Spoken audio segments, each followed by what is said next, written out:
enormous industry, and I think my $5 billion number might actually be more like 20. I might have been corrected earlier this morning by Jean. So selecting the right talent and knowing how to lead that talent is really the essence of what makes a company successful in today's marketplace. Would you guys agree? So, with that in mind, companies that, that have an employee base of 300 and you lose 5 apples can cost you millions per year. Okay, mistake number 2 is underperformance. So once you've got the talent, are they producing? And every company should be aware of their human capital metrics, or plainly spoken, how much is each person worth to your organization? So we have to understand that people actually are, sorry, I'm skipping ahead of myself. So mistake number 3 is management. So who on this planet wants to be managed? Has anybody ever thought about this? Because the truth is, I don't, and I'm sure you don't, right? So the essence of this really is that we have to understand that people crave to be led, not managed, right? And it's a fundamental human characteristic. I mean, even great leaders seek out other great leaders to lead them. And that's a really important thing. So we need to truly understand that we manage resources, but we have to lead our people, right? And believe it or not, it's time to stop viewing people as resources and start seeing them for what they are: innovators, contributors, and team players. We like to think of them as MVPs. We want to create your MVPs. And I'm sure many of you have seen this chart before. Yes? So there's another problem that we're experiencing on our side in dealing with companies and taking them to the next level, and that's really about how do we deal with a multi-generational workforce? How do we deal with developing leadership and essentially teams within a multi-generational workforce? It's a very big challenge. How many of you are dealing with that right now? Gen Y and Gen X? And how do we mix these two cultures together? How do we mix the two biggest contributors to our workforce and really build a brand? And how do we build that brand in such a way that we carry that forward? The truth is that individual contributors and consultants are flooding the marketplace, right? But at the essence of this, entrepreneurialism and intrapreneurialism reigns supreme. People today love projects. They love teamwork. They want to be contributors. They want to be valued for their contribution more than anything else. Significance goes so much farther than a paycheck for them. They want to be part of the purpose. They want to be part of why you do what you do. And they want to be inspired to work for an organization that stands for something bigger than just money. The workforce today is not made up of one that's going to simply put their heads down and grind away for a paycheck. So there's simply too many opportunities, too much excitement, and somebody else will just value their contribution more than you do if that's the case. So again, team-centric environments that drive openness and creativity and innovation within groups are really what is leading the way for successful companies in the marketplace to really grow and expand. We actually are focused on that segment of the market that you mentioned earlier, Kenton, working with those companies. So people want to be valued for what they bring to the table. And we've had the great pleasure of working with many extraordinary companies in Silicon Valley, especially one by the name of IDEO Corporation. Anybody heard of IDEO? Yeah. So IDEO is a major organization that develops products for the marketplace, and their model for hiring teams and developing innovative teams together, they don't have a hierarchy model. The whole corporate hierarchy model is really a dying dinosaur. doesn't work in today's companies. And so IDEO is actually, their model is now studied in Stanford Business School because of how incredible they have put together their team organization. When you walk in there, it's an extraordinary place. You feel the vibe of the energy there. You can feel how happy people are to work there. You walk in and it's a crazy place. They have a beautiful lobby in their main building, but you go in and their people work in teams and sections. They have whiteboards for walls. They have crazy equipment like dartboards and foosball tables and all kinds of things that balance out right brain and left brain creativity with analytics and strategy. And they rotate teams constantly, so people are always fresh. They don't get stagnant or stale working on the same project. It's a phenomenal way of developing your organization to really thrive. And if you talk with anyone that works at IDEO, they'll probably tell you that is an extraordinary place to work. Everyone there feels valued for their contribution. They embrace multi-generational, multicultural, and everyone thrives together as a result of that. And it is the way that they work together that really sets an example. So mistake number 5 is that we have a dying ethos. Companies who reference their ethos in their annual reports average 2.5 times greater earnings than those who don't. And I'll tell you, CEOs and leaders who value commitment, communication, goals, and teamwork with their people drive productivity and profits. And so when you value people enough to provide extraordinary leadership, they perform and you profit, and it's just that simple. So I invite you to imagine what it's like to be regarded as a true market leader. And what I mean by that is really leading with your brand. Because the ethos is also a part of developing your brand, your internal workings, and how you set the why of your organization, right? How many of you operate from a very strong why within your organization? Show of hands. Let me tell you, when you're a business owner and you're striving to break through revenue plateaus or challenges, it is very, very difficult sometimes. Would you agree? You need something that anchors you at the core of your organization to drive people forward, to inspire them, to continue through the tough times. Yes or yes? That matters. People have to be connected to why you do what you do. And the story of that, and it is bigger than who you are, right? And it's connected to the mission of why you do what you do. You know, everybody that's been here at the podium before me has exhibited that. I've listened for that very carefully. Gene, in particular, had a very strong why, right? When you listen to his story.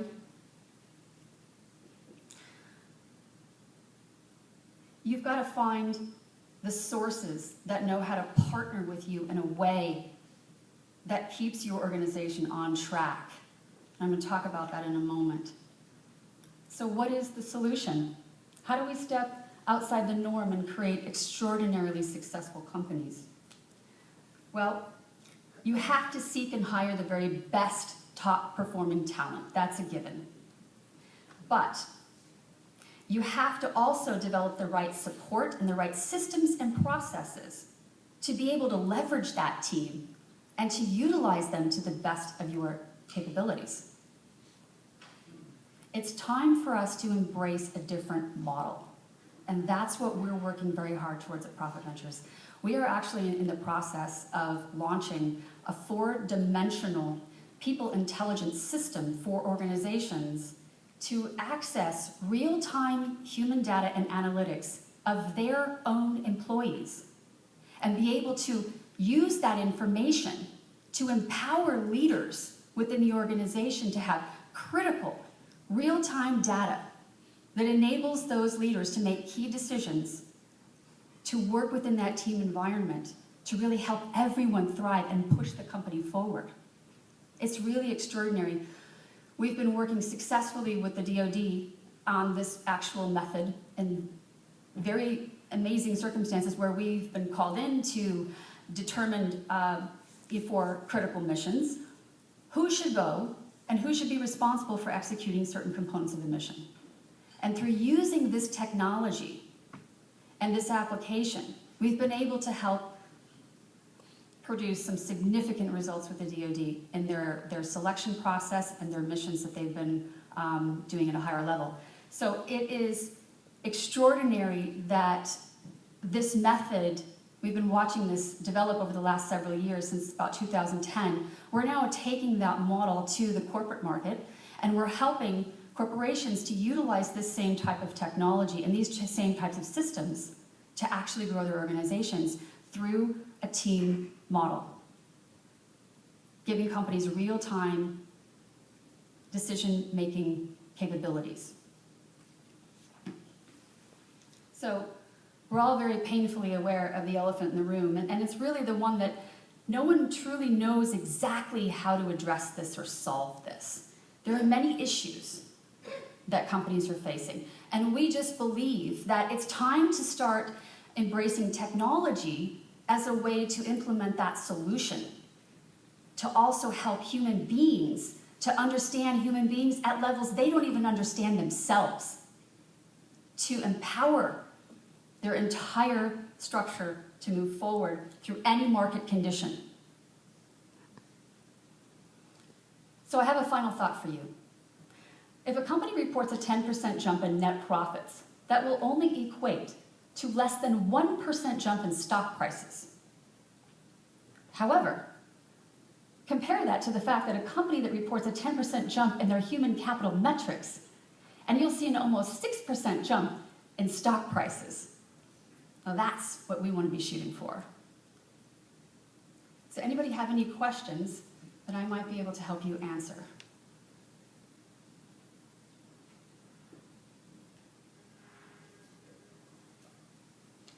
Yes? This is a very basic question. I'm trying to understand, what does your company do?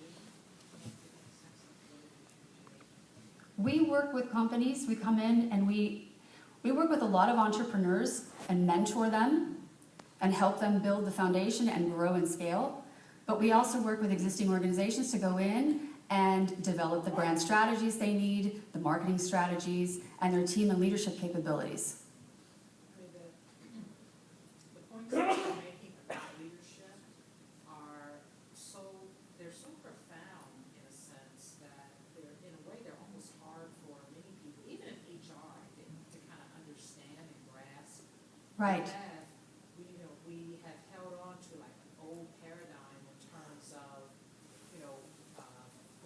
words like leadership, they almost don't even have meaning anymore because we don't really understand what the outside envelope of that, what it really looks like.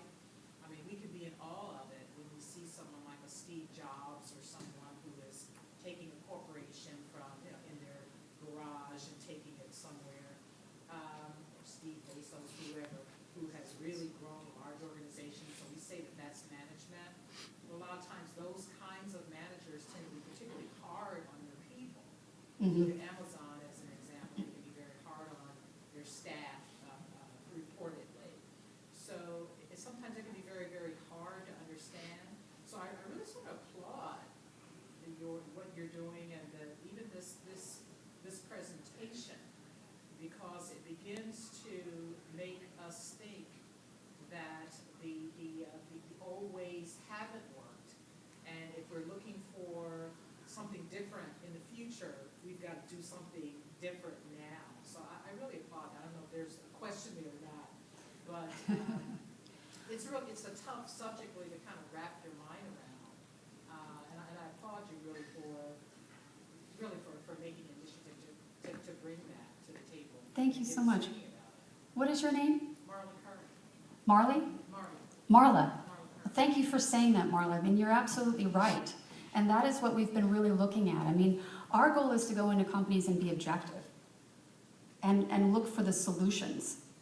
We are dedicated to innovating what is next. What is the next level?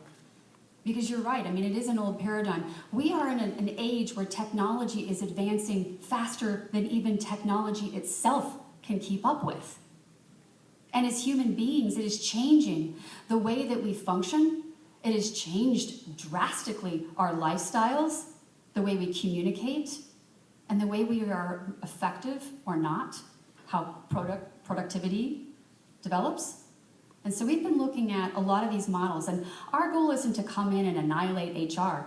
Our goal is to come in and reinvent HR through empowering organizations to have a different set of tools that is so timely. I mean, I wish I could share a process with you. You'd be blown away. But it is extraordinary to take technology and how the human brain works, the neuroscience of how we function as human beings and how we function on a productivity level, and apply that to developing teams. It's a very different, radical change, but it's needed and it's necessary and it's very timely. At its root, is it a definition problem that we're holding on to old definitions? Is that the root of it, of the issue? I believe that we're just, and we, I should say we, my organization, I know people within my company, we just believe that there are definitely old paradigms that we have to start to challenge. And we have to evolve consciously to meet these challenges that are ahead of us. And we have to do so in a way that we embrace technology and human potential, and we marry those two things together to move us forward. And so I think that there's a huge process ahead of us. I mean, there's a lot to be said about educating, about what's possible, and refining and developing this. We are actually looking at taking our methodologies and developing individual software for companies to be able to use this within their teams and organizations so that they have access to real-time data and analytics on their team members. You know, if someone comes in on a certain day and they're not capable of doing a certain task, we can assess and know exactly which team member to be put in place that will do a better job. We'll couple that with the right training that comes from extensive backgrounds in human potential and human development, and through empowerment and leadership training that applies it to this marriage of technology and analytics. And it's a beautiful thing. It's amazing what's happening. Any other questions?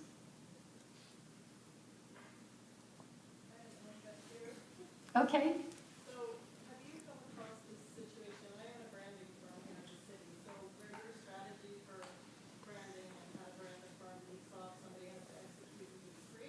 Mm-hmm. So we're often brought in by the marketing department, and they come to us saying they want change, they want innovation, they want fresh. And we go down a pretty long road with a lot of senior people and develop a website or marketing material that's really innovative and really different from what the firm's been used to doing.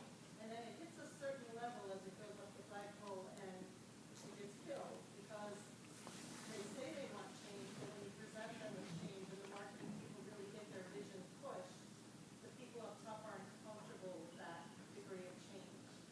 So how do you, it's a similar thing. There's an old convention of marketing, there's a convention of we are who we are, but perceptions of companies have to change if the brand's going to grow. So if you get that, when you get to the marketing piece, do you get resistance when you really push for change and innovation? To a certain degree, yes. But honestly, and I'm not really sure what your question is necessarily, but yes, we. How do you get through that? When you get that resistance, when you have marketing department and a lot of support within a company that's big and established for change, they're all supporting it, and then somewhere at the top level it gets squashed.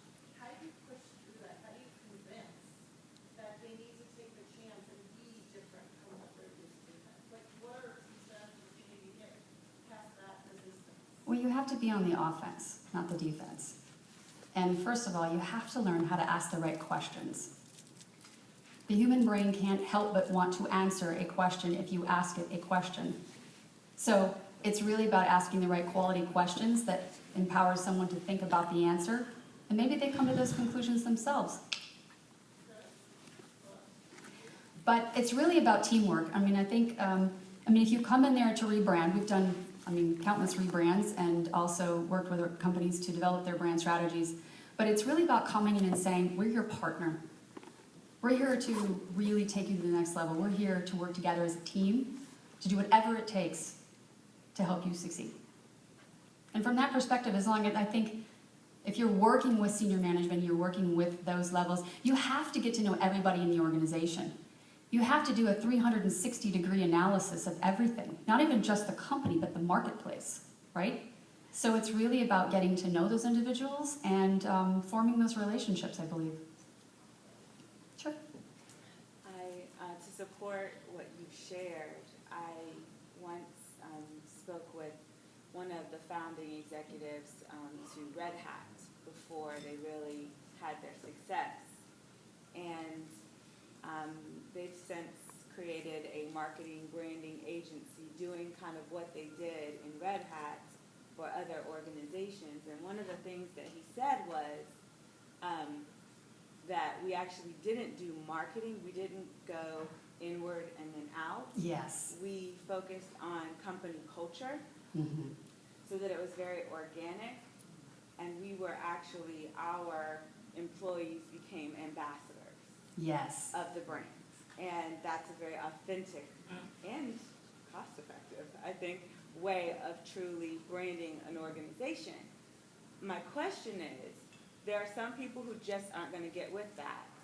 And when you are building or creating a company culture, there might be people who just don't align with the core values, or they don't get it, or there might be someone in top leadership Yes. that just aren't there.